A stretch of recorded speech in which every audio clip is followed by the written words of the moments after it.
फैसलाबाद के जनरल अस्पताल समनाबाद की लेबोरेटरी का कमाल। एक ही मरीजा की दो मुख्तलिफ ब्लड ग्रुप की रिपोर्ट जारी कर दी गई। पहले AB पॉजिटिव और बाद में B पॉजिटिव की रिपोर्ट जारी की गई। कौन सा ब्लड ग्रुप असल है, मरीजा परेशान। आपको फैसलाबाद से अपडेट करेंगे जहां पर जनरल अस्पताल समनाबाद की लेबोरेटरी का यह कमाल है। फैसलाबाद के जनरल अस्पताल समनाबाद की लेबोरेटरी का कमाल। एक ही मरीजा की दो मुख्तलिफ ब्लड ग्रुप की रिपोर्ट जारी कर दी। पहले AB पॉजिटिव, बाद में B पॉजिटिव की रिपोर्ट जारी की गई। कौन सा ब्लड ग्रुप असली है, मरीजा परेशान। अज़ादार हुसैन से बात करेंगे। अज़ादार, ये क्या इस हवाले से मरीजा भी परेशान, उसके लवाहिकीन भी परेशान हैं। वो कहते हैं ये क्या मजाक हो रहा है।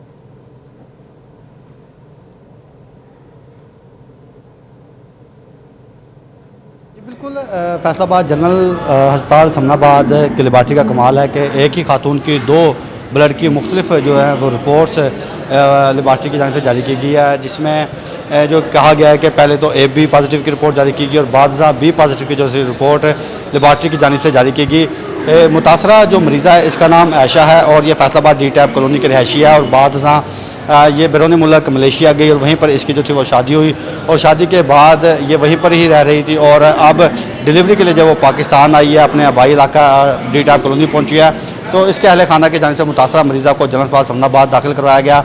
और इस सिलसिले में जो मुतासरा मरीज़ा का भाई है उससे बात हुई है तो उनका ये कहना है कि जब मरीज़ा को यहाँ पे डिलीवरी के लिए दाखिल करवाया गया तो पहले हमें AB पॉजिटिव ब्लड के हवाले से कहा गया कि आपका जो ग्रुप है वो AB पॉजिटिव है, जिसके बाद मुख्तलिफ जो दोस्त थे उनके ज़रिए ब्लड AB पॉजिटिव जो था वो जमा किया गया और जब बोतलें जमा कर ली गई और क्रॉस मैच के लिए जब दोबारा मरीज़ा का टेस्ट लिया गया ब्लड के हवाले से तो बाद जो रिपोर्ट थी वो ब्लड लेबोरेटरी की जानिब से B पॉजिटिव की जारी कर दी गई और ऐसे में जो AB पॉजिटिव ब्लड जमा किया गया था तो उसके बाद हमने जब इंतजामिया से रब्ता किया कि इसका असल ब्लड ग्रुप कौन सा है, क्योंकि AB पॉजिटिव की जो है ब्लड ग्रुप वो मुख्तलिफ दोस्तों के साथ वो जमा कर लिया गया। जब बाद में रिपोर्ट B पॉजिटिव की जारी की गई तो अहले खाना को तशवीश हुई कि इसका कौन सा जो ग्रुप है ब्लड ग्रुप वो असल है और बाद जब दूसर जो प्राइवेट लेबोरेटरी वहाँ से करवाया गया तो B पॉजिटिव की जो रिपोर्ट थी वो मरीज़ा की जो थी वो वसूल की गई और इसके बाद जो जनरल अस्पताल समनाबाद इंतजामिया उनकी जानिब से मामले की इंक्वायरी की जा रही है कि एक ही खातून को किस तरह दो ब्लड मुख्तलिफ जो ग्रुप से उनकी रिपोर्ट जो है वो जारी की गई है। इस सिलसिले में मेडिकल सुपरिटेंडेंट जनरल अस्पताल समनाबाद डॉक्टर वसीम अली से बात हुई है तो उनका ये कहना है कि इस मामले को जो देखा जा रहा है महकमा सेहत के अफसरान इस मामले की जो है वो इंक्वायरी कर रहे हैं और जो भी इसमें जिम्मेदारान होंगे उनके खिलाफ कानूनी कार्रवाई अमल में लाई जाएगी। जी ठीक है अज़ादार हुसैन, आपने तफसीलन अपडेट किया, आपका शुक्रिया। जनरल अस्पताल समनाबाद की लेबोरेटरी का यह कमाल है। मरीजा एक है और अगर ब्लड ग्रुप्स की बात की जाए तो इस हवाले से दो मुख्तलिफ रिपोर्ट सामने आई। मरीजा भी परेशान हुई और मरीजा के जो लवाहिकीन है वो भी परेशान है कि ये किस तरह का सिस्टम है। यहां पर जो दो मुख्तलिफ ब्लड ग्रुप्स का रिजल्ट सामने आ रहा है।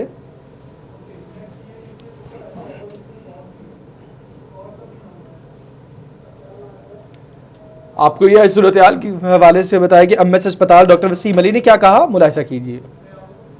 में कंप्लेंट आपको लॉन्च हुई है, उस सिलसिले में ये अर्ज़ है कि हमारे यहाँ माशाल्लाह कॉम्पिटेंट किस्म की पैथोलॉजिस्ट मौजूद हैं और हमारा एक अच्छा निज़ाम है, हमारे सारे वर्कर्स बड़े अच्छे हैं और इसमें बड़े विजिलेंट रहते हैं। लेकिन समटाइम्स ये होता है कि प्लस माइनस हो जाता है, ह्यूमन एरर होता है। लेकिन जो कंप्लेंट लॉन्च की गई है उसमें उस कंप्लेनेंट की मल्टीपल टाइम्स जो हैं टेस्ट हुए हैं और उसको वेरीफाई भी कर दिया गया है। बहरहाल चूंकि ये उन्होंने कंप्लेंट की है इसके ऊपर इंक्वायरी चल रही है और जैसे ही इंक्वायरी के रिपोर्ट आएगी फिर इंशाअल्लाह ताला आपको इन्फॉर्म भी करेंगे, लेकिन उस दौरान जो है वो रिपोर्ट उनकी सही। आपको अहम खबर से आगाह करते चलें कि माहौल दोस्त इकदाम करने की यकीन दहानी मगर हुआ कुछ नहीं। फैसलाबाद और दाऊदनगर डिस्पोजल पर 1000 पौधे लगाने का टारगेट, सिर्फ 136 पौधे लगाए गए। दुरुस्त मालूमात फराहम किए बगैर NOC लगा दिया गया। असिस्टेंट डायरेक्टर माहौलियात ने वासा को मोर्द इल्जाम ठहराते हुए एक्शन ले लिया। जी बिल्कुल, आपको बताएं कि असिस्टेंट डायरेक्टर माहौलियात ने वासा को मोर्द इल्जाम ठहराते हुए एक्शन लिया। रमजान मिर्जा से बात करेंगे। रमजान, ये क्या मामला है? बिल्कुल, वासा के दौ चौक डिस्पोजल स्टेशन के हवाले से महकमा माहौलियात की जानिब से लंबे अरसे से मामला जो है वो देखे जा रहे हैं और इस इल्ज़ाम को दुरुस्त साबित किया गया है कि वहाँ पर माहौलियाती आलूदगी का अंसर पाया जा रहा है। इस हवाले से महकमे की जानिब से शोकस दिया गया और अब जो है वो मजमूई रिपोर्ट डीजी माहौलियात को फराहम कर दी गई है। हमारे साथ इस असिस्टेंट डायरेक्टर मोहम्मद आरिफ में मौजूद हैं जो कि इस मामले को बड़ी बारीकबीनी से देख रहे हैं। सर ये बताइएगा, एनओसी जो है वो उसका हसूल किस तरह मुमकिन हुआ और अब महकमे की जानिब से जो है वो क्या कार्रवाई की जा रही है? एनओसी से पहले हमें कंप्लेंट नहीं आई, कंप्लेंट एनओसी जारी होने के बाद आई। तो इस सिलसिले में ये बड़ा वाज़ेह है कि वासा वालों ने बहुत सी ना उसमें बातें छुपा के डिपार्टमेंट को मिसगाइड करके एनओसी लिया, और लेटर ऑन जैसे ही कंप्लेंट आई तमाम सारी साइट्स और साइट पे और तमाम फैक्ट्स को दोबारा देखा गया, और उसमें जो बैड स्मेल का आंसर वाज़ेह है। एनओसी कंडीशनल था, उसमें वासा को 1000 पौधे लगाने का कहा गया था, वासा ने सिर्फ 136 पौधे लगाए, और कंप्लेनेंट स्कूल ऑलरेडी वासा से एलर्जिक हैं कि उन्होंने वासा वालों ने जो उनका पुराना एग्जिस्टिंग स्टेशन मशरकी साइड पे स्कूल से 200 फुट दूर था, वहाँ भी कोई उनके वेस्ट वाटर के बैड स्मेल के मसाइल थे जिससे स्कूल वाले एलर्जिक थे। अब उन्होंने उस बिल्कुल स्कूल की दीवार के साथ वेस्टर्न साइड पे स्कूल की दीवार से मोहल्ले के 4 कनाल एरिया में नया डिस्पोजल स्टेशन एडजस्ट कर दिया है, लगा दिया है, कंस्ट्रक्शन हो गई है, और इसको उन्होंने जून से ऑपरेशनल भी कर दिया हुआ है, और इसकी छत ओपन है। ये डिस्पोजल वेल है, और इसमें कोई 9 रहायशी कॉलोनियों का पानी इकट्ठा होकर आ रहा है, और इसी के साथ कोई वेस्टर्न साइड पे मजीद 6 कॉलोनियाँ हैं जिनको कनेक्ट नहीं किया गया, दूर का एरिया कनेक्ट कर दिया गया, नज़दीक का एरिया कनेक्ट नहीं किया गया, और ये ओपन वेल है, ओपन वेल है, इसकी स्मेल है, ये बैड स्मेल का सोर्स है। 36 फुट जो डीजी को रिपोर्ट भिजवाई गई है उसमें आपकी जानिब से क्या रिकमेंडेशन है और क्या मुमकिन तौर पर हो सकेगा? उसमें तमाम मेरिट पे फैक्ट फाइंडिंग के बाद साइट इंस्पेक्शन रिपोर्ट में डीजी साहब को रिक्वेस्ट की गई है इस रिकमेंडेशन के साथ कि इन्होंने अपने एनओसी कंडीशन भी फुलफिल नहीं की, एनओसी भी इन्होंने हक़ाइक़ छुपा के लिया, और वहाँ पे प्लांटेशन भी नहीं हुई, और ये वेल भी ओपन है, बैड स्मेल का सोर्स है, स्कूल की दीवार से अटैच है, 1500 बच्चे ज़ेर तालीम है, वहाँ पे 65 असातिज़ा हैं, उनके लिए डेफिनेट सोर्स ऑफ न्यूसेंस बन गया है, और इसका NOC null and void declare हो। जी बिल्कुल, इस हवाले से इनका कहना है कि मजीद कार्रवाई के लिए हुकूमत पंजाब और डायरेक्टर जनरल को रिपोर्ट्स भिजवा दी गई हैं, जिसकी रोशनी में जो है वो महकमा माहौलियात इनके खिलाफ मुमकिन कार्रवाई कर सकेगा। जी बहुत शुक्रिया तफसीलात से आगाह करने के लिए। बहुत शुक्रिया तफसीलात से आगाह करने के लिए। ठीक है, आपने अपडेट किया, शुक्रिया आपका।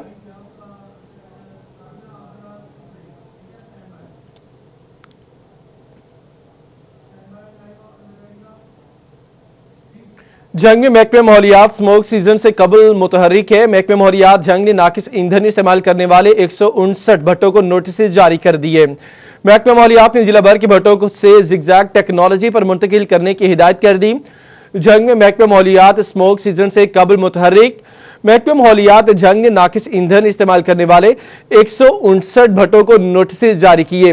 इसी पर बात करेंगे ब्यूरो चीफ जंग वसीम अहमद से, और ब्यूरो चीफ टोबा टेक सिंह वकार घुमन हमारे साथ मौजूद होंगे। सबसे पहले वसीम की तरफ रुख करेंगे। वसीम, आप बताइए, इस हवाले से अब तैयारी शुरू है ताकि स्मोक से भी बचा जा सके?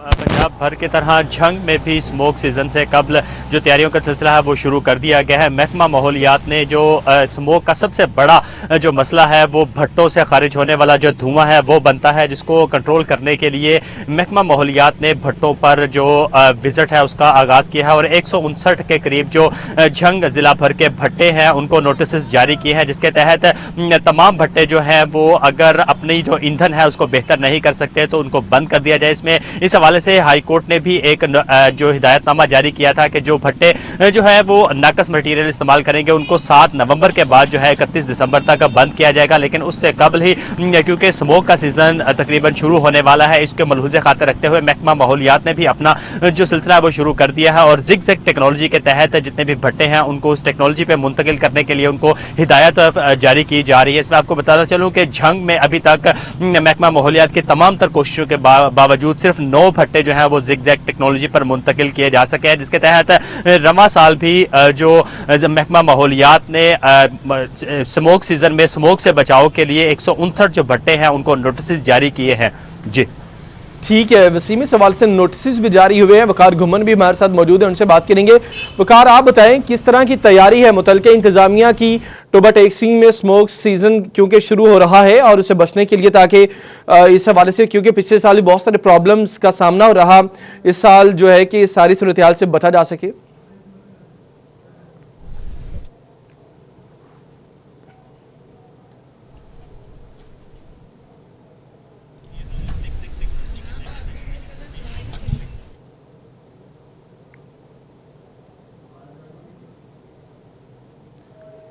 जी वकार, अगर आप मुझे सुन पा रहे हैं तो बताइए क्या सूरत हाल है, किस तरह की तैयारी है?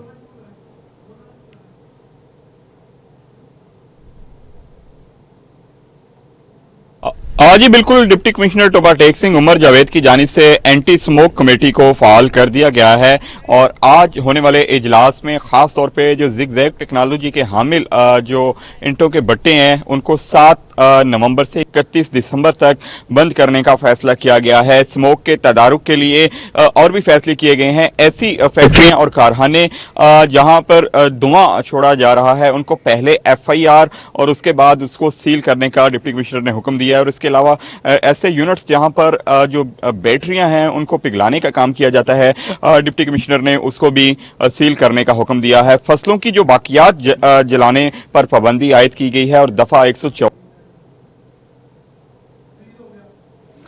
वकार घुमन भी इस हवाले से बता रहे हैं कि मुतलका इंतजामिया की जानिब से भी तैयारी जारी है और साथ इससे पहले वसीम ने भी अपडेट किया।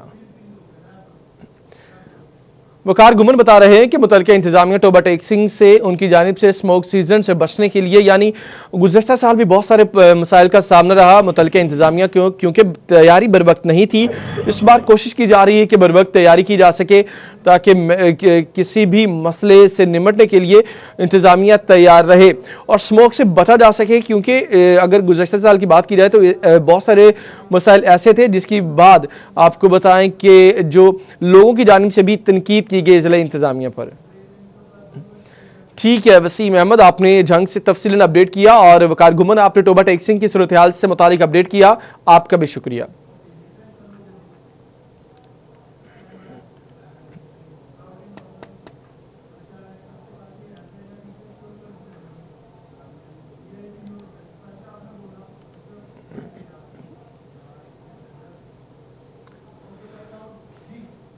चनियोर का गवर्नमेंट प्राइमरी स्कूल मौजा तालिब गंदे पानी की जद में सीवरेज का पानी जौहर की शक्ल इख्तियार कर गया। स्कूल की दीवारें खोखली करने लगा, तलबा के साथ मकीन भी परेशान, इंतजामिया को नोटिस लेने की दुहाई। गवर्नमेंट प्राइमरी स्कूल मौजा तालिब सीवरेज के गंदे पानी की जद में आ गया। अब्दुल कदीर से बात करेंगे। इस वक्त मैं मौजूद हूँ चनियोड़ के इलाके मौजा तालिब में और यहाँ पर ज़लई और महकमा तालीम इंतजामिया की मुबैना गफलत सामने आई है। और देखा जा सकता है कि एक तरफ जहाँ मौजा तालिब सीवरेज मसाइल से दो चार है तो वहीं गवर्नमेंट प्राइमरी स्कूल मौजा तालिब जो है वो सीवरेज के गंदे पानी की जद में आ चुका है। और देखा जा सकता है कि स्कूल की 4 दीवारी भी जो है वो मुतअद्दिद बार गिर चुकी है। लेकिन यहाँ पर ज़लई इंतजामिया डिप्टी कमिश्नर चनियोड़ की जानिब से विजिट तो किया गया लेकिन अमली तौर पर कोई इकदाम नहीं किया गया, जिसके बायस इलाका मकीन शदीद परेशान दिखाई दे रहे हैं। सर बताइएगा, पूरा इलाका जहां सीवरेज के गंदे पानी की जद में आ चुका है वहीं स्कूल की दीवारें भी खोखला हो चुकी हैं, किसी वक्त गिर सकती हैं और एक बड़ा मसला जो है वो क्रिएट हो सकता है। तो क्या कहना चाहेंगे, क्या मुतालबा करना चाहेंगे? ये दीवार पहले भी सीवरेज के पानी की वजह से 2 दफा गिर चुकी है, तो अब फिर यही मसला है कि ये सारा प्लाट जो है गंदे पानी से भरा हुआ है और नाकासी आपका कोई इंतजाम नहीं है। ये मौजा तालिब है, बिल्कुल शहर के साथ है, मुलेका इलाका है और बच्चे जो हैं वो इस गंदे पानी की वजह से जो है मच्छर का बेहद खतरा है, डेंगू का खतरा है और मलेरिया का खतरा है और पूरा गांव इस निकासी आपकी वजह से बेहद परेशान है। हमारी ज़िले इंतज़ामिया से रिक्वेस्ट है, दरख्वास्त है कि हमारी इस परेशानी को दूर किया जाए और निकासी आपका कोई बेहतरीन हल जो है वो निकाला जाए। इस इलाका मकीन शदीद परेशान है, मुतअद्दिद बार जो है वो इलाका मकीनों की जानिब से एहतजाज भी किया गया लेकिन ज़िले इंतजामिया की मुबैना गफलत है कि गंदे पानी को तालाब जो बनाया गया है उसको नहीं ख़त्म किया गया और स्कूल की 4 दीवारी को अमली तौर पर जो है वो नहीं तामीर किया गया, जिसकी बायस देखा जा सकता है कि दोबारा जो है वो दीवारें खोखला चुकी हैं और मुतअद्दिद बार आगाह करने के बावजूद भी जो है वो ज़िले इंतजामिया ने एक्शन नहीं हुई। इस वाले से इलाका मकीनों का यह मुतालबा है कि मौजा तालिब में सीवरेज मसाइल को हल किया जाए और जो इलाका मकीनों को परेशानी का सामना है। बहुत शुक्रिया तफसीलात से आगाह करने के लिए।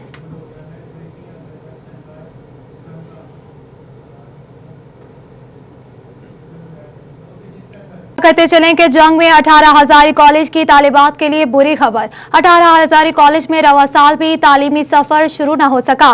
रेवेन्यू ग्रांट जारी न होने का क्लासेस शुरू न हो सकी। इमारत तालिबात के लिए मुश्किलात का सबब बनने लगी। इमारत तो तैयार है, तालिबात के लिए ना ही बैठने के इंतजाम ना ही बिजली मौजूद। इसी पर मजीद बात करेंगे मुबशर से नकवी से। जी बिल्कुल, जंग की तहसील 18 हजारी की तालिबात के लिए बुरी खबर है कि इस साल भी वो अपनी तहसील के कॉलेज में तालीम हासिल नहीं कर सकेंगी। ये इमारत गुज़श्ता दौरे हुकूमत में इसकी तामीर शुरू की गई और करीबन 15 करोड़ रुपए की लागत से 18 हजारी कॉलेज की शानदार इमारत को तामीर किया गया। ये इमारत अब मुकम्मल हो चुकी है, लेकिन रेवेन्यू ग्रांट जारी न होने की वजह से यहाँ पर जो तदरीसी अमल है वो रुक गया, जिससे बिलाशुबा तालिबात को एक बार फिर मुश्किलात का सामना करना पड़ेगा। 18 हजारी और गिरदोनवा की तालिबात तालीम हासिल करने के लिए जंग और दीगर मुकामात पर जाती हैं। बिलाशुबा ये कॉलेज उनके लिए किसी नेमत से कम नहीं था कि जहां पर उनको अपने ही शहर में कॉलेज में तालीम हासिल करने का मौका मिलना था, लेकिन ये मौका एक बार फिर जो है हुकूमत पंजाब की अदम तवज्जोही की वजह से ज़ाया हो गया। इस साल भी यहाँ पर तालिबात तालीम हासिल नहीं कर सकेंगी। मजमूई तौर पर 1 करोड़ रुपए का रेवेन्यू ग्रांट चाहिए होगा इस कॉलेज में तदरीसी अमल को शुरू करने के लिए। तमाम दूसरी जानिब कॉलेज की शानदार इमारत तो तैयार है, लेकिन यहाँ पर जो है वो स्टाफ भर्ती नहीं हो सका। तालिबात की मुंतजर दिखाई दे रही है ये इमारत। यहाँ पर आवारा कुत्तों ने डेरे लगा ली हैं, जिस पर शहरियों का ये कहना है कि आलिशान इमारत जो है इसकी तामीर मुकम्मल हो चुकी है, इसको फौरी तौर पर आबाद किया जाए ताकि यहाँ पर जो करीबी इलाकों में रहने वाले तालिबात हैं वो अपने ही घर के पास कॉलेज में तालीम हासिल कर सकें। इस हवाले से deputy director college Naeem Lashari का ये कहना है कि जैसे ही रेवेन्यू ग्रांट मौसूल होगी यहाँ पर जो सामान है उसको खरीद लिया जाएगा और उसके बाद बाकायदा क्लासेस का आगाज कर दिया जाएगा। बहुत शुक्रिया तफसीलात से आगाह करने के लिए। एसएचओ सरगोदा रोड ने अपने थाने के 7 एहलकारों के खिलाफ बोगस मुकदमा दर्ज करवा दिया। सिर्फ 9 दिन के बाद मुकदमा बोगस होने की बिना पर खारिज कर दिया गया। एहलकारों पर रोड सर्टिफिकेट, बुक और माल मुकदमा रजिस्टर गायब करने का इल्जाम आयद किया गया। आपको अपडेट करें, एसएचओ सरगोदा रोड ने अपने थाने के 7 एहलकारों के खिलाफ बोगस मुकदमा दर्ज करवा दिया। सिर्फ 9 दिन बाद मुकदमा बोगस होने की बिना पर खारिज कर दिया गया। एहलकारों पर रोड सर्टिफिकेट, बुक और माल मुकदमा दर्ज कर दिया गया। मजीद तफसीलात जानेंगे तैयब मकबूल से। बिल्कुल, SHO Sargodha road sub inspector Abdul Jabbar ने अपने ही थाना के 7 एहलकारों के खिलाफ झूठा और बोगस मुकदमा दर्ज करवा दिया। सिर्फ 9 दिन बाद वो मुकदमा जो है इंचार्ज इन्वेस्टिगेशन ख्वाजा इमरान की जानब से खारिज कर दिया गया। 21 सितंबर को अब्दुल जब्बार सब इंस्पेक्टर की मुद्दत में मुकदमा दर्ज करते हुए मौक़िफ़ इख्तियार किया गया कि यहाँ पर सरगोदा रोड में तैनात रहने वाले 3 साबका मुहर्रान खुर्रम शहजाद, आसिफ हयात और काशिफ अली, जबकि 4 नए मुहर्रान की जानब से रोड सर्टिफिकेट, बुक और रजिस्टर नंबर 19 जो कि माल मुकदमा का होता है वो गायब कर दिया गया। 8 माह से उसको तलाश कर रहे हैं, मगर ये एहलकार ये रजिस्टर वापस करने पर तैयार नहीं, जिस पर उनके खिलाफ इख्तियार से नाजायज़ तजावज़ करने का मुकदमा भी दर्ज किया गया है। इसी के साथ साथ CPO फैसलाबाद की जानब से 7 एहलकारों को मुअत्तल करके पुलिस लाइन में रिपोर्ट करने की भी हदायत जारी की गई थी। सिर्फ 9 दिन बाद इंचार्ज इन्वेस्टिगेशन की जानब से ये मौक़िफ़ इख्तियार किया गया कि रजिस्टर और रोड सर्टिफिकेट, बुक गायब नहीं हुई थी, वो लापता हुई थी, जो कि मिल गए हैं, जिस पर मुकदमा खारिज किया जाता है। पुलिस का कहना था कि जुलाई के महीना में रोड सर्टिफिकेट, बुक और इसी के साथ साथ जो माल मुकदमा का रजिस्टर है वो आदिल गुलफाम ESI की जानब से RPO फैसलाबाद के सामने पेश किया गया। बाद वो अपने घर ले गए थे, उनके घर से ये बात जो है बरामद हुआ, मगर पुलिस एहलकारों के खिलाफ मुकदमा दर्ज किया गया। जिसके घर से बरामदगी अमल में लाई गई उसके खिलाफ कोई भी मुकदमा या कोई भी तफ्तीश पे उसको गुनाहगार नहीं करार दिया गया। सिर्फ ये कहने के बाद मुकदमा खारिज कर दिया गया कि चोरी का मामला नहीं था, रजिस्टर लापता हुए थे जो मिल गए हैं। पुलिस हुकाम का कहना था कि मामले की छानबीन कर रहे हैं। इस हवाले से जो भी गुनाहगार करार पाया गया उसके खिलाफ महकमाना और कानूनी कार्रवाई अमल में लाई जाएगी। जी बहुत शुक्रिया तफसीलात से आगाह करने के लिए।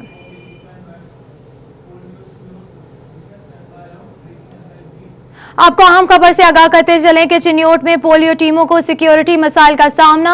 शहरी इलाकों समेत हसास इलाकों में पोलियो टीमें बगैर सिक्योरिटी काम करने लगी। मुताबिक टीमों के साथ पुलिस एहलकार गायब दिखाई दिए। इसी पर बात करेंगे अब्दुल कदीर से। जी अब्दुल कदीर, इस हवाले से अपडेट कीजिए। बिल्कुल जी, चहलम शहदाए करबला के सिलसिला में चिन्योट पुलिस की जानिब से सिक्योरिटी इंतजाम को हतमी शक्ल दे दी गई है। ज़िला भर में जितने भी जुलूस और मजालिस होनी है उन्हें जब कैटेगरी में जो है वो तकसीम किया गया और एक कैटेगरी के जो जुलूस और मजालिस होंगे वहाँ पर जो है वो लीड फोर्स की टीमें तश्कील दी गई हैं और इसी तरह 500 से ज़्यादा जो पुलिस अफसरान और जो मुलाजमीन हैं वो ड्यूटी के जो फ़राइज़ हैं उन्हें जो है वो सरंजाम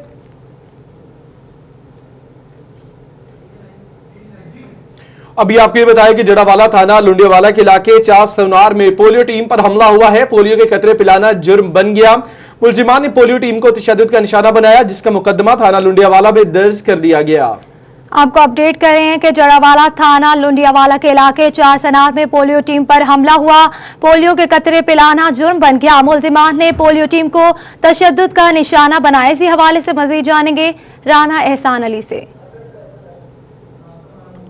जड़ावाला थाना लुंडियावाला के इलाके चार सुनार में पोलियो टीम पर हमला हुआ। पोलियो के कतरे पिलाना जुर्म बन गया।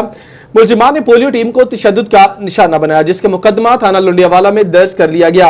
मुलजिमान ने पोलियो टीम को तशद्दुद का निशाना बनाया, मुकदमा दर्ज कर लिया गया। पुलिस ने दो मुलजिमान के खिलाफ यह मुकदमा दर्ज किया। आपको बताएं कि मुलजिमान ने पोलियो टीम को तशद्दुद का निशाना बनाया और इसके बाद मुकदमा दर्ज किया गया। मुकदमे से मुतालिक मजीद आपको ये बताएं कि जो इब्तदाई मालूमात सामने आई हैं, पुलिस ने दो मुलजिमान के खिलाफ ये मुकदमा दर्ज किया। आपको अपडेट करें कि जड़ावाला थाना लुंडियावाला के इलाके चार सनार में पोलियो टीम पर हमला हुआ है। पोलियो के कतरे पिलाना जुर्म बन गया। मुलजिमान ने पोलियो टीम को तशद्दुद का निशाना बनाया, जिसका मुकदमा थाना लुंडियावाला में दर्ज कर लिया गया।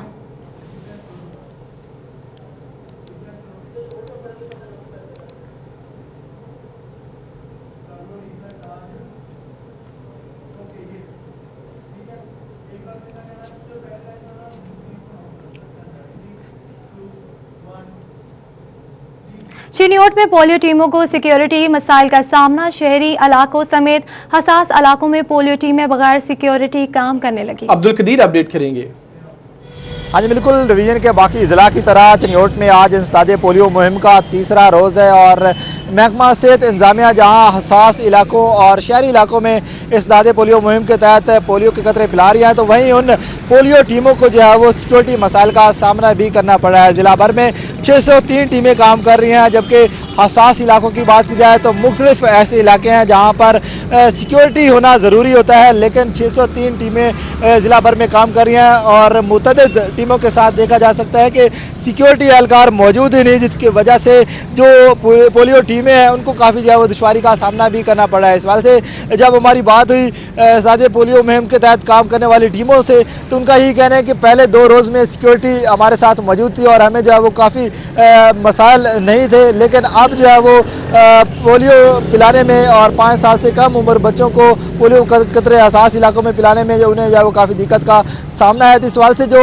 पोलियो टीमें हैं, जो पोलियो वर्कर्स हैं, उनको काफ़ी दिक्कत का सामना भी करना पड़ रहा है। महकमा सेहत हुकाम की जानिब से चिन्योट पुलिस हुकाम को लेटर भी लिखा गया और चिन्योट पुलिस की जानिब से 500 एहलकार जो है वो इन पोलियो टीमों के हमरा काम करने के लिए भेजे भी गया, लेकिन आज तीसरे रोज कोई एहलकार इन टीमों के हमरा मौजूद नहीं है, जिसकी वजह से अब्दुल कदीर आपने अपडेट किया, शुक्रिया आपका। फैसलाबाद में 24 घंटों के दौरान खातून और 2 भाइयों समेत 3 अफराद अगवा और 6 साल बच्ची से ज्यादती की कोशिश की गई। पुलिस ने वाकयात के अलग अलग मुकदमात दर्ज कर लिए। आपको अपडेट करें, फैसलाबाद में 24 घंटों के दौरान खातून और 2 भाइयों समेत 3 अफराद को अगवा कर लिया गया। 6 साल बच्ची से ज्यादती की कोशिश की गई। पुलिस ने वाकयात के अलग अलग मुकदमा दर्ज कर लिए। आपको अपडेट करें, फैसलाबाद में 24 घंटों के दौरान खातून और 2 भाइयों समेत 3 अफराद को अगवा और 6 साल बच्ची को ज्यादती की कोशिश की गई। रिपोर्ट अलग अलग मुकदमा दर्ज कर लिए गए।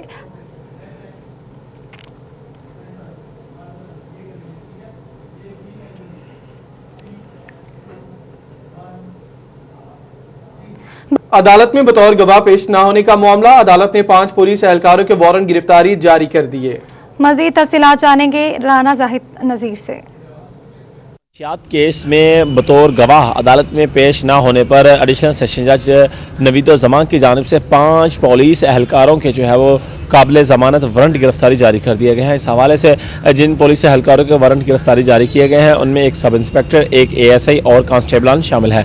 सब इंस्पेक्टर फ़कीर हुसैन समेत 5 पुलिस एहलकारों के वारंट गिरफ्तारी इसलिए जारी किए गए हैं क्योंकि अदालत की जानिब से उन्हें बार बार अदालत में पेश होने का कहा जाता रहा है, लेकिन अदालत में वो बतौर गवाह पेश नहीं हुए। मंशिया मंशियात केस की ट्रायल चल रहा है, जिसमें अदालत ने इन तमाम जो 5 पुलिस एहलकार हैं इनको बतौर गवाह तलब कर रखा है, ताकि इस केस का जो है वो फैसला जल्द से जल्द किया जा सके। लेकिन ये पुलिस एहलकार अदालत में बतौर गवाह पेश नहीं हो रहे, जिसके बायस केस का ट्रायल जो है वो पेंडिंग पड़ा हुआ है, जिसके बायस अदालती समाज जो है वो मुतासर हो रही है। बहुत शुक्रिया तफसीलात से आगाह करने के लिए।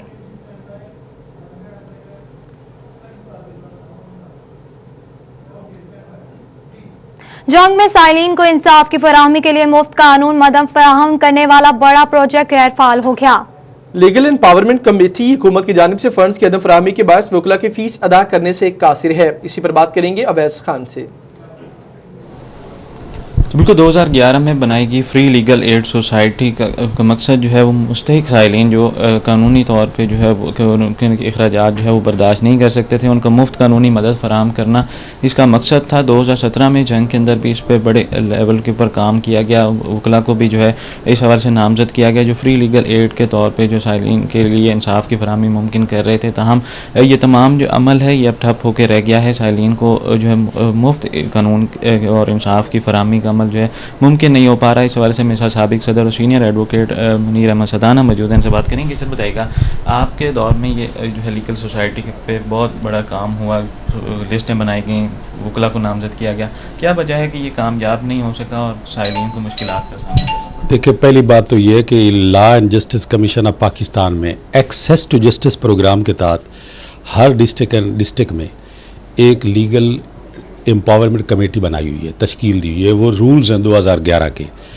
एवरी डिस्ट्रिक्ट जज जो है वो उसका हेड है और district bar president, superintendent jail और डीसीओ ये सारे उसके को ऑप्टेड मेंबर है। और इसमें से एक फिल्मोथेरापिस्ट भी है जिसको वो लेते हैं इसके साथ साथ। और ये हर डिस्ट्रिक्ट में फंड आता है। ये डिपेंड करता है कि आपकी बार आपका डिस्ट्रिक्ट एंड सेशन जज किस हद तक असर्टिव है।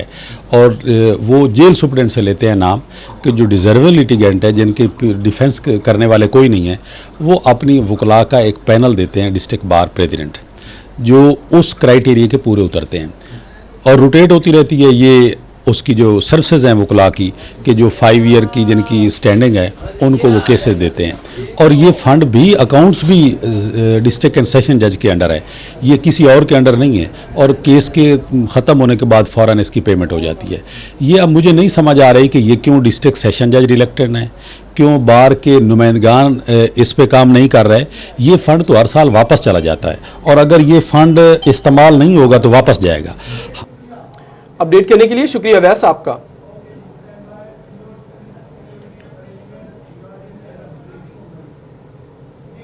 चेलुम शोदाए करबला के मौके पर सिक्योरिटी हाई अलर्ट, पुलिस ने सिक्योरिटी इंतजामात मुकम्मल कर लिए। डिप्टी न्योट बिलाल जफर शेख कहते हैं कि जिले में जुलूस और मजालिस पर 500 से ज्यादा पुलिस अफसरान और एहलकार और रज़ाकार सिक्योरिटी पर मामूर होंगे। मजालिस और जुलूसों पर 3 लेयर सिक्योरिटी इंतजामात के औजादारों की हिफाजत को यकीनी बनाया जाएगा। मजीद तफसीलात जानेंगे बाबर मुनीर से। जी चेहलम शहदाए करबला के सिलसिला में चिन्नौट पुलिस की जानिब से सिक्योरिटी इंतजामात को हतमी शक्ल दे दी गई है। ज़िला भर में जितने भी जुलूस और मजालिस होनी है उन्हें जब कैटेगरी में जो है वो तकसीम किया गया। एक कैटेगरी के जो जुलूस और मजालिस होंगे वहाँ पर जो है वो लीड फोर्स की टीमें तश्कील दी गई हैं और इसी तरह 500 से ज़्यादा जो पुलिस अफसरान और जो मुलाजमीन हैं वो ड्यूटी के जो फ़राइज़ हैं उन्हें जो है वो सर अंजाम देंगे। इसी सिलसिले में डिप्टी चिन्नौट बिलाल जफर शेख हमारे साथ मौजूद हैं, उनसे बात करते हैं। सर, किस किस्म की सिक्योरिटी इंतजाम जो हैं वो किए गए हैं जुलूस और मजालिस को फुल प्रूफ बनाने के लिए? जी बिल्कुल, हमारी जो चेहलम की तकरीबात हैं वो 17 सफ़र से लेकर 20 सफ़र के दरमियान वो मुख्तलिफ हमारी मजालिस और जुलूस हैं। टोटल हमारे जो कैटेगरी ए के जुलूस हैं 17 से 20 के दरमियान वो 5 हैं। उस दिन हमारी टोटल 17 जो हैं वो जुलूस हैं और 16 हमारी मजालिस हैं। उसके लिए जो सिक्योरिटी प्रोग्राम है वो हमने बना लिया है। 3 लेयर में हम सिक्योरिटी देंगे, पुलिस की एलीट की टीम्स हमारी होंगी, जितने भी एरिया है उसे सर्च स्वीप किया जाएगा। इसके अलावा कौमी रज़ाकार जो हैं और वॉलंटियर्स वो होंगे। रूफ टॉप पे हमारी ड्यूटी लगी हुई होगी और तकरीबन जो है वो हमारे 500 से ज़्यादा जो पुलिस एहलकार हैं वो ये ड्यूटी सर अंजाम देंगे। बहुत शुक्रिया डिप्टी चिन्नौट बिलाल जफर। बहुत शुक्रिया तफसीलात से आगाह करने के लिए। सर्टिफाइड बीज कैसे तैयार हो सकता है जब तहकीक के लिए रकबा ही मुयस्सर नहीं। शोबे गंदम की तहकीक के लिए महकमा पंजाब के इसे कम अज कम 1000 एकड़ देने की दरखास्त अरसाल कर दी गई, तभी तहकीक के बाद बीज मुयस्सर आ सकता है। अब्दुर्रहमान अपडेट करेंगे। और बिल्कुल बात की जाए अगर यहाँ पर गंदम के डिपार्टमेंट के हवाले से, तो जो नित नई तहकीकात तो रोज़ाना की बेस पे सामने आती हैं। हर साल नए बीज भी इंट्रोड्यूस करवाए जाते हैं। इसके अलावा जो बीजों में मुदाफ़ती क़ुव्वत है वो भी पैदा की जा रही है ताकि बीमारियों का मुकाबला भी किया जा सके। लेकिन इस सिलसिले में यहाँ पर डायरेक्टर गंदम की जानिब से ये भी मुतालबा किया गया है कि अगर 1000 एकड़ तक ज़मीन उन्हें दे दी जाती है जहाँ पर वो अपने तजर्बात करते हैं, तो इस तरह से जो सर्टिफाइड बीज है वो बहुत ज़्यादा किसानों में तकसीम किया जा सकता है। तो इसी हवाले से मज़ीद भी बात करते हैं। डॉक्टर साहब हमें इसकी तफसीलात बताइएगा जी, क्या बेनिफिट्स होंगे इसके? ये जो बीज है ये सबसे बुनियादी चीज़ है अच्छी पैदावार हासिल करने के लिए। और जैसे मौसमियाती तब्दीलियाँ हैं इनमें आके तो पुरानी गंदम की अक़साम है उनका बीज जो है वो क़ुव्वत मुदाफ़त उसमें कम हो जाती है, बीमारियां आना शुरू हो जाती हैं। तो उसके लिए ज़रूरत इस उम्र की होती है कि जो नई क़ुव्वत मुदाफ़त रखने वाली वैरायटियां हैं उनका सीड जल्द अज जल्द किसान को फराहम हो सके। तो उसके लिए सबसे पहला स्टेप होता है उसका बुनियादी बीज फराहम करना। तो उसकी इस्तेदाद हम बढ़ा रहे हैं और अगर 1000 एकड़ पर गंदम का प्री बेसिक सीड तैयार हो सके तो वो पूरे पंजाब की ज़रूरत को पूरा करेगा और हम बहुत जल्द नई अक़साम का जो बीज है वो 1 से 2 साल के अंदर अंदर पूरे पंजाब में फैल सकता है। तो ये मंसूबे पे हमने काम शुरू किया है। और अपडेट करने के लिए शुक्रिया आपका।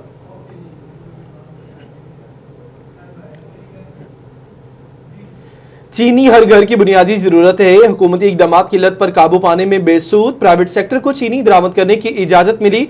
शुगर डीलर्स ने दरामदी पाउडर नुमा चीनी नाकाबिले इस्तेमाल करार दे दी। फी किलो कीमत 100 रुपए से भी तजावुज कर गई। मयार को यकीनी बनाया जाए, तलब के मुताबिक चीनी बरामद की जाए। आपको अपडेट करें कि चीनी हर घर की बुनियादी जरूरत हुकूमती इकदाम की लत पर काबू पाने में बेसूद प्राइवेट सेक्टर को चीनी दरामद करने की इजाजत मिली। शुगर डीलर्स ने दरामदी पाउडर नुमा चीनी नाकाबिले इस्तेमाल करार दी थी। फी किलो कीमत 100 रुपए से तजावुज कर गई। मयार यकीनी बनाए, तलब के मुताबिक चीनी दरामद की जाए। ताजिर रहनुमा असलम भले की हुकूमत से अपील। चिन्नौर जिले के तमाम यूटिलिटी स्टोर्स पर चीनी का फुकदान, शहरी ओपन मार्केट से महंगे दामों खरीदने पर मजबूर। इसी पर बात करेंगे ब्यूरो चीफ चिन्नौर राना आजर नोट से। मौजूदा हालात में महंगाई के बाइस हर शख्स परेशान है। आम मार्केट में जो अशियाँ हैं वो बहुत महंगी हैं। ऐसे में यूटिलिटी स्टोर्स ही रह गए थे, लेकिन ये स्टोर्स भी जो हैं अब हो चुके हैं नकारा लोगों के लिए, क्योंकि यहाँ पर जो अहम चीज़ें हैं वो चीनी आटा है और वो यहाँ दस्तयाब ही नहीं होती, जबकि अब बाकी जो अशिया जिनमें दालें भी हैं वो यहाँ नहीं मिलती। इस बात से शहरी परेशान। बात करेंगे भाई, आपने अभी कुछ मालूम भी किया, विजिट भी किया स्टोर का, आपने क्या लेना था, क्या नहीं आपको मिला? हमने आटा लेना था, घी लेना था, जो कहीं से भी नहीं मिल रहा। मतलब कि इतनी शार्टेज हुई पड़ी है आटे और घी की, चीनी की भी शार्टेज हुई पड़ी है। गरीब बंदा परेशान है, गरीब बंदा मर रहा है। जो आटा 860 850 रुपये में मिल रहा था आज वो यूटिलिटी स्टोर पे नहीं मिल रहा। और मंडियों में मार्केटों में वो अपनी मनमानी चला रहे हैं। जो 800 रुपये का आटा मिल रहा था वो 1500 रुपये के दे रहे हैं। 20 किलो का थैला घी डबल रेट पे दे रहे हैं। शार्टेज है जी, शार्टेज मिल रही है। हमारी गवर्नमेंट से अपील है, वज़ीर आला से अपील है कि जल्द से जल्द नोटिस लिया जाए और इस पर अमल दरामद कराया जाए। आटा और घी और चीनी मार्केट में दस्तयाब किया जाए। नूर, आपने अपडेट किया, आपका शुक्रिया। आप टोबा टेक्सिंग का रुख करेंगे चिन्नौर के बाद। टोबा टेक्सिंग से शाहिद महमूद हमारे साथ मौजूद है। जी शाहिद, आप अपडेट कीजिए, क्या मालूमात है आपके पास? बिल्कुल, अगर बात की जाए टोबा टेक्सिंग के यूटिलिटी स्टोर पर अभी तक भी जो है चीज़ों के जो है नहीं पहुंच सकी, जिसकी वजह से आवाम को अच्छी खासी परेशानी का सामना है। अगर बात की जाए यूटिलिटी स्टोर पर चीनी, घी समेत दालें जो है, जिसमें दाल माश, दाल मसूर, काला चना, दाल मूंग और साबत जो है मसर ये शामिल है, ये नहीं है, जिसकी वजह से आम शहरी अच्छी खासी परेशानी है। कुछ लोग मौजूद हैं, उनसे बात करें। बुजुर्ग, आप बताइए किस तरह समझते हैं कि यूटिलिटी स्टोर पे तो कुछ चीज़ें लोग आते हैं लेने के लिए सस्ती होती हैं, ये घ्यो भी महंगा कर देता, आटा तो मिलता नहीं, चीनी भी मिलती कोई नहीं, बाकी दाला को छाड़ नहीं ना को। मतलब आई का 4-15 किलोमीटर सफ़र करके अगे आके परेशानी होंगी, सानू आटा नहीं मिलता ना चीनी मिलती है, असी परेशान होंगे। इसे खोले यूटिलिटी स्टोर भी इन्हों रियायत चीज़ा दवो, इतने मिलती कोई चीज़ नहीं। दसो हुण असीं किधर नूं जाइए? ये आवाम वास्ते खोले ने, इन्हू फायदा भी देना चाहिए आवाम नू।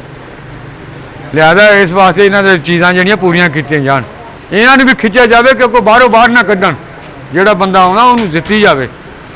जी बिल्कुल जिस तरह बहुत शुक्रिया तफसीलात से आगाह करने के लिए। फैसलाबाद के ताजरों का हुकूमत से आसान कर्जे फराहम करने का मुतालबा पूरा न हो सका। इसी पर बात करेंगे फजील अहमद से। जी बिल्कुल, फैसलाबाद के कपड़े से मुंसलिक ताजरों की जानिब से कोरोना वायरस की वजह से लॉकडाउन के दौरान कारोबार बंद रहने से हुकूमत से मुतालबा किया गया कि छोटे ताजरों को आसान कर्जे फराहम किए जाएं ताकि वो अपना कारोबार दोबारा से चला सकें। लेकिन अभी तक हुकूमत की जानिब से किसी भी छोटे ताजर को कर्जे फराहम नहीं किए जा सके। होलसेल क्लॉथ सेक्टर के सदर शेख फैसल मेरे साथ मौजूद हैं, उनसे पूछते हैं वो क्या कहेंगे इस हवाले से। जी शेख साहब बताइएगा क्या कहेंगे आप इस हवाले से। जी बहुत शुक्रिया जी। बात ये है कि गवर्नमेंट ने जो अनाउंसमेंट की थी अभी तक किसी बात पर अमल दरामद नहीं हुआ। जो भी ताजर बैंक में जा रहे हैं, नेशनल बैंक में गए और बैंकों में गए, उन्होंने सिर्फ एक ही बात की है जी आप ऑनलाइन अप्लाई कर दें, आपकी बारी अगर आप उसमें अहल हुए तो आपको कर्जा मिल जाएगा। अहल किसको कहेंगे, यानी सियासी बंदों को कर्जे देंगे। जो ताजर इस वक्त डिस्टर्ब हुए में कोविड-19 की वजह से उनको नहीं मिलेंगे, सिर्फ उनको मिलेंगे जो पीटीआई के बंदे, जो इनके अपने बंदे हैं। ठीक है, आपने फजील अपडेट किया, शुक्रिया आपका। डिपार्टमेंट का फाइनल प्रोजेक्ट डिस्प्ले, तलबा ने water treatment plant, solar energy, wind energy समेत इंडस्ट्री की जरूरत के मुताबिक मुख्तलिफ मनसूबाजात पेश किए। असातिज़ा ने प्रोजेक्ट्स का जायजा लिया। मजीद बात करेंगे जहांगीर अशरफ से। NFC institute of engineering and fertiliser research में मैकेनिकल डिपार्टमेंट के तलबा की तरफ से आज फाइनल प्रोजेक्ट डिस्प्ले है, जिसमें मुख्तलिफ नौइयत के जो एक्सपेरिमेंट्स हैं उनको यहाँ पर प्रेजेंट किया गया है। जो प्रोजेक्ट किए गए जिसमें बिलखसूस एनर्जी के हवाले से काफ़ी काम हुआ, इसके अलावा ड्रोन के हवाले से काम किया गया, वाटर प्लांट के हवाले से काम किया गया, उसमें जिद्दत लाने के हवाले से, इनोवेटिव आइडियाज़ के हवाले से काम किया गया। स्टूडेंट्स हमारे साथ मौजूद हैं, हमसे भी बात करेंगे वो क्या कहते हैं इस हवाले से। आपने क्या प्रोजेक्ट पेश किया है और जहाज़ हमें एक नज़र आ रहा है, इसका पर्पस क्या है, क्या डिफरेंट इसमें लेके आए हैं? सर हमने बेसिकली मिशन मॉडल बनाया प्री डिटरमाइंड डायमेंशन से। मिशन 3 मिशन से सर्किट पैटर्न, एलिजन रोल, इनसाइड लूप, और तीनों मिशन इसके अलावा हमने फ्लाइट विद इन 60 फीट करवाई है। और ये हमारा सबसे मेन टारगेट था कि फ्लाइट 60 फीट के अंदर होनी चाहिए, और वो हमने अचीव की है। टेस्ट फ्लाइट हमने ऑन कैंपस, ऑफ कैंपस 14 अगस्त को भी करवाई है। उसके बाद हमने जो इसकी इनोवेशन इसमें यह आई थी कि हमने पेलोड ड्रॉपिंग मैकेनिज्म यूज़ किया, और वो मैनुअली यूज़ किया है। पेलोड ड्रॉपिंग मैकेनिज्म आप किसी सर्टेन प्लेस पे जहाँ पे आप पेलोड गिराना चाह रहे हैं वहाँ पे पेलोड गिरा सकते हैं। और उसके बाद पार्सल सिस्टम हमने रखा कि इसके इंटरनल पेलोड को एक जगह से दूसरी जगह लेके जा सकते हैं। बिल्कुल, यहाँ पर ये ड्रोन बनाया गया है, जहाज़ बनाया गया है, जिसका मकसद ये था कि इसको मुख्तलिफ जो सामान है उसको ट्रांसफ़र करने के हवाले से इसको यूज़ किया जा सकता है। इस हवाले से और भी यहाँ पर स्टूडेंट्स के मौजूद हैं मुख्तलिफ प्रोजेक्ट। तो यहाँ पर मैकेनिकल डिपार्टमेंट के हेड भी मौजूद हैं, उनसे भी बात करते हैं।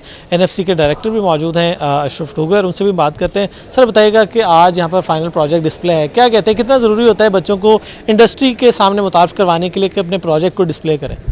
ये फाइनल ईयर के मैकेनिकल इंजीनियरिंग के स्टूडेंट हैं जिन्होंने फाइनल ईयर के प्रोजेक्ट्स फिजिकली यहाँ पे किए हैं, और बहुत खूबसूरत, बहुत ज़बरदस्त इंडस्ट्रियल के साथ ये मिलकर इन्होंने प्रोजेक्ट को आगे बढ़ाया है। यूईटी की भी रिक्वायरमेंट होती है, और इन्होंने बहुत ही खूबसूरत और मेहनत से काम किया। बहुत शुक्रिया तफसीलात से आगाह करने के लिए।